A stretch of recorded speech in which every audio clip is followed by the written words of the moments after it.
Hello friends, मेरा नाम किशोर और आप देख रहे हैं all is on top YouTube channel. तो आज के इस टेस्ट में मैं आप लोगों से पूछने वाला हूँ 20 क्वेश्चन।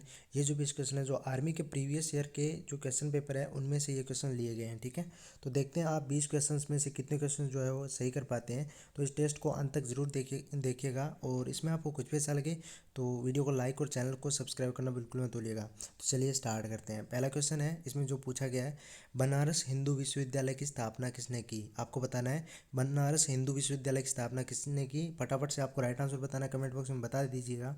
जल्दी से कमेंट बॉक्स में इसका राइट आंसर बता दीजिए। बनारस हिंदू विश्वविद्यालय की स्थापना, ठीक है, किसने की।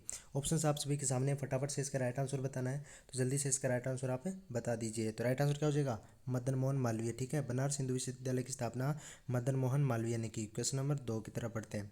2 नंबर क्वेश्चन है, भारत में शहीद दिवस कब मनाया जाता है। ठीक है, भारत में शहीद दिवस कब मनाया जाता है। ऑप्शन आप सभी के सामने है और फटाफट से आपको राइट आंसर बताना है। जल्दी से कमेंट बॉक्स में कमेंट करके बता दीजिएगा। ठीक है, जल्दी से देखते हैं, मैं आपके कमेंट बॉक्स में कमेंट पढ़ रहा हूँ तो जल्दी से कमेंट कीजिए। क्या हो जाएगा, 30 जनवरी। ठीक है, भारत में शहीद दिवस कब मनाया जाता है, तो 30 जनवरी को जो है वो शहीद दिवस है मनाया जाता है। क्वेश्चन नंबर 3 की तरफ बढ़ते हैं। 3 नंबर क्वेश्चन क्या पूछा गया है, भारतीय थल सेना में कितनी कमानें हैं। ठीक है, भारतीय थल सेना में कितनी कमानें हैं। ऑप्शन आप सभी के सामने है, फटाफट से राइट आंसर बता दीजिए। और आपने अपना आंसर बता दिया होगा, इसका राइट आंसर क्या हो जाएगा, ए इसका राइट आंसर हो जाएगा 7। ठीक है, भारतीय थल सेना में 7 कमानें हैं। ठीक है, क्वेश्चन नंबर 4 की तरफ बढ़ते हैं।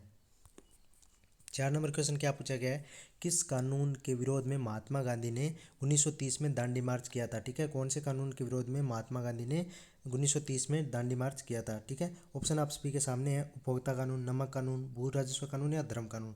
तो आप सभी को पता होगा नमक कानून। ठीक है, नमक कानून के विरोध में महात्मा गांधी ने 1930 में दांडी मार्च किया था। क्वेश्चन नंबर 5 की तरफ बढ़ते हैं।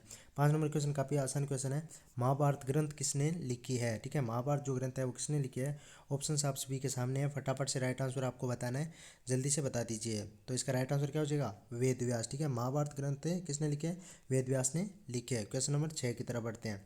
6 नंबर क्वेश्चन क्या हो जाएगा, भारत के संविधान में अनुच्छेद 17 किससे संबंधित है। ठीक है, भारत के संविधान में अनुच्छेद 17 के बारे में बताना है कि वो कौन से मतलब किससे संबंधित है। ऑप्शन आप सभी के सामने है, फटाफट से राइट आंसर आपको बताना है। ऑप्शन आप सभी के सामने दिख रहे हैं, मैं ऑप्शन नहीं बताऊंगा ताकि आपका समय थोड़ा बच जाए।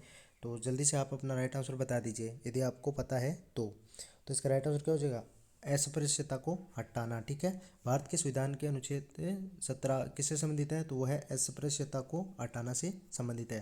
क्वेश्चन नंबर 7 की तरफ बढ़ते हैं।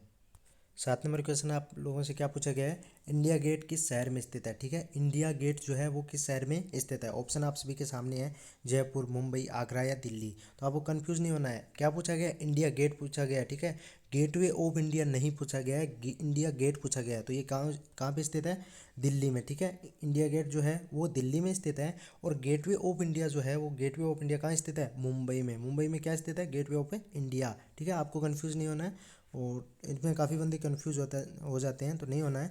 इंडिया गेट जो है वो दिल्ली में स्थित है और गेटवे ऑफ इंडिया जो है वो मुंबई में स्थित है। क्वेश्चन नंबर 8 की तरफ बढ़ते हैं।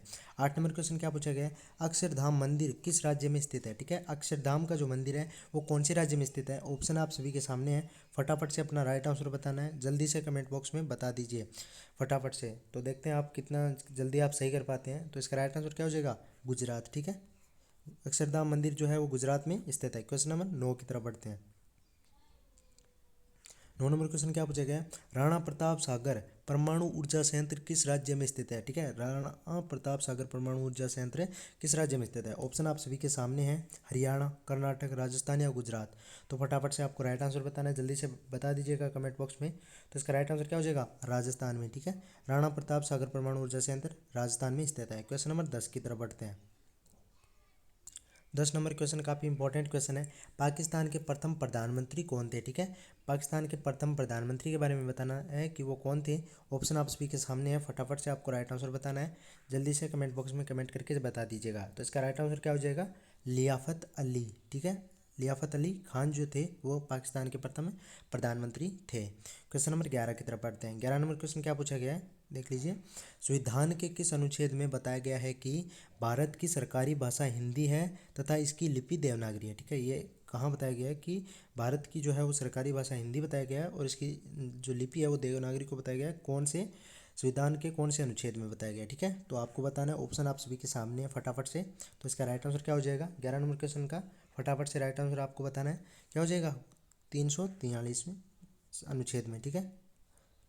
ठीक है, क्वेश्चन नंबर 12 की तरफ बढ़ते हैं। 12 नंबर क्वेश्चन क्या हो जाएगा, निम्न में से किसे फ्लाइंग सिख के नाम से जाना जाता है, ठीक है। फ्लाइंग सिख के नाम से किसे जाना जाता है, ऑप्शन आप सभी के सामने है, तो जल्दी से आपको राइट आंसर बताना है, तो जल्दी से कमेंट बॉक्स में कमेंट करके बता दीजिएगा। तो क्या हो जाएगा मिल्खा सिंह, ठीक है। निम्न में से किसे फ्लाइंग सिख के नाम से जाना जाता है, तो मिल्खा सिंह को फ्लाइंग सिख के नाम से जाना जाता है। क्वेश्चन नंबर 13 की तरफ बढ़ते हैं। 13 नंबर क्वेश्चन जो है वो क्या पूछा गया है, कौन सा देश लैंड ऑफ थाउजेंड लेक्स के नाम से, थाउजेंड लेक्स के नाम से जाना जाता है, ठीक है। कौन सा देश जो है वो लैंड ऑफ थाउजेंड लेक्स के नाम से जाना जाता है। ऑप्शन आप सभी के सामने है, फटाफट से आपको राइट आंसर बताना है। जो ऐसी भूमि जिसपे हजारों मतलब लेक्स हों, ठीक है, तो आपको बताना है राइट आंसर क्या हो जाएगा, झीलें। लेक्स का मतलब होता है झीलें, तो ऑप्शन आप सभी के सामने है, फटाफट से राइट आंसर बताना है, जल्दी से बता दीजिएगा। तो क्या हो जाएगा फिनलैंड में, ठीक है। कौन सा देश लैंड ऑफ थाउजेंड लेक्स कहलाता है, तो ये है फिनलैंड। क्वेश्चन नंबर 14 की तरफ पढ़ते हैं। 14 नंबर क्वेश्चन है, ये पूछा गया था 2 से 3 बार एग्जाम में पूछा जा चुका है आर्मी के, तो आपको सही से याद कर लेना है। मुगल वंश का अंतिम शासक कौन था, ठीक है। मुगल वंश का अंतिम शासक कौन था, ऑप्शन आप सभी के सामने है, फटाफट से राइट आंसर आपको बताना है, ठीक है।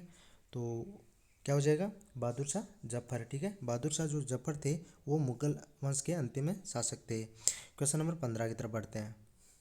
15 नंबर क्वेश्चन क्या पूछा गया है, दयानंद सरस्वती किसके संस्थापक थे, ठीक है। अब कौन सा जो समाज है उसके संस्थापक थे दयानंद सरस्वती। ऑप्शन आप सभी के सामने है, और फटाफट से आपको राइट आंसर बताना है, ठीक है। जल्दी से राइट आंसर आपको बता दीजिएगा, जल्दी से कमेंट बॉक्स में कमेंट करके बताइए क्या हो जाएगा आर्य समाज, ठीक है। आर्य समाज के संस्थापक कौन थे, दयानंद सरस्वती, ठीक है। अब आप ब्रह्म समाज के संस्थापक कौन थे, आपको कमेंट बॉक्स में बताना है। ब्रह्म समाज के संस्थापक आपको कमेंट बॉक्स में बताना है, जल्दी से कमेंट करके बता दीजिएगा, ठीक है। और दयानंद सरस्वती किसके संस्थापक थे, आर्य समाज के, और आपको बताना है ब्रह्म समाज का कमेंट बॉक्स के अंदर, ठीक है, कि उनके संस्थापक कौन थे। क्वेश्चन नंबर 16 की तरफ बढ़ते हैं।